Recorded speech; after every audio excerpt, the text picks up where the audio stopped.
தவறுகளை மன்னித்து அருளும் விநாயகப் பெருமானை அவருடைய இல்லத்தில் வணங்கினால் அவருடைய அருள் பரிபூர்ணமாக கிடைக்கும். அது எங்கே என்று சொல்கிறேன். வேலூர் அருகிலுள்ள தேனம்பாக்கத்தில் லிங்க உருவில் லிங்கத்தை சுற்றி 10 வித விநாயகர் கோலத்தை தரிசிக்கலாம். கன்னியாகுமரி வடுவீஸ்வரர் ஆலயத்தில் புலிக்கால் பெண் உருவில் வீணை வாசித்து கொண்டிருக்கும் தோற்றத்தில் புலிக்கால் பிள்ளையாரை காணலாம். தஞ்சை மாவட்டம் பாபநாசத்தில் சர்வ விநாயகரை தரிசித்து அருள் பெறலாம்.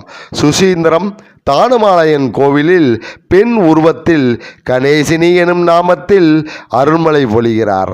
ஆந்திர மாநிலம் ஸ்ரீசைலத்தில் குழலூதும் கண்ணனைப் போல் குழலூதும் கணபதி திருக்கோலத்தில் திருவருள் தருகிறார்.